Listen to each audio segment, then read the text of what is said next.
a student did something excellent, which is to write to me with questions and to say, can you give me a better explanation? Specifically about the last two questions on the second part of the assignment, where we're dealing with historical context. And then she writes out the questions as I've worded them that she wants explained. And yeah, that's kind of wordy. What I wrote here: where do you find the authors analyzing iconography to reveal symbols that you would not have understood without their, meaning the author's, explanation? Probably shouldn't have been so wordy. I kind of wanted to help you a little bit by adding the idea that you're looking for places where the authors talk about symbols, and their explanation of the symbols allows you to understand them.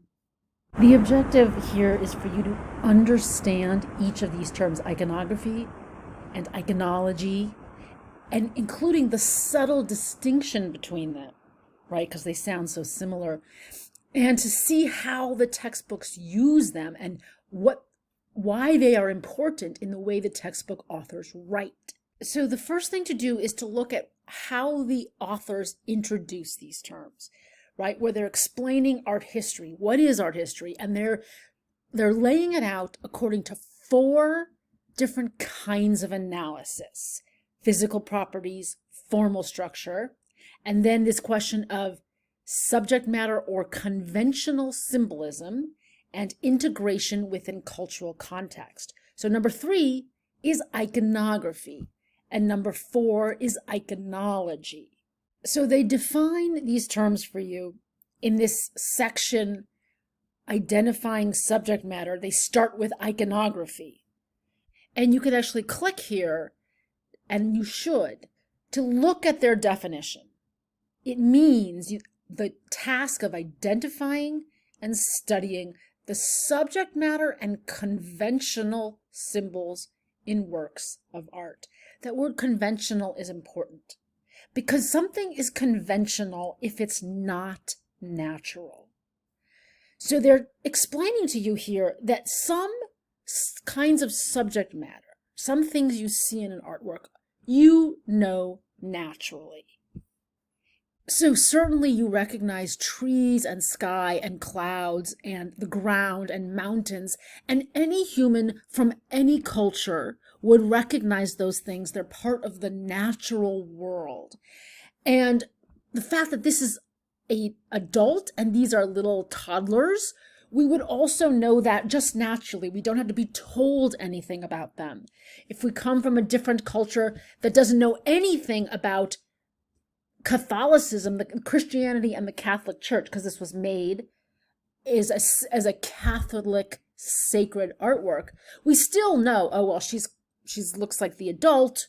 That's the adult. Those are the children. We might not know that that's a she, because plenty of cultures, men wear long flowing robes. Men have long flowing hair, such as ancient Greece.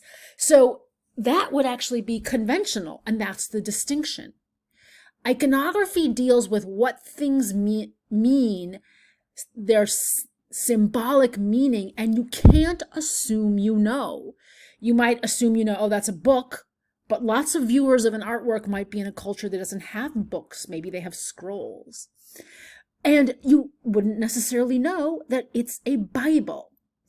And even more to the point, you wouldn't know that this little bird isn't just a cute little pet bird, but it actually symbolizes for the original viewers Jesus's death on the cross. So this little baby is not just a cute naked little baby hanging out.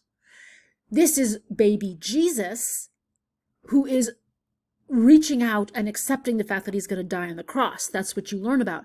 All of that is conventional, meaning it belongs to a specific cultural tradition that outsiders would not know. If they were looking at this artwork, it has to be explained to you.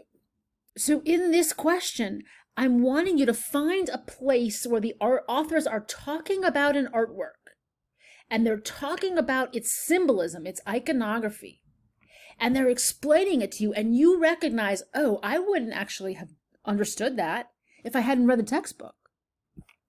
So you can read through and look at any of the artworks they present, And reading carefully, I want you to think, oh, what did they explain is a symbol in this artwork that I would not have understood because it's a conventional symbol. It belongs to that culture at that time and place. It's not something I can naturally know.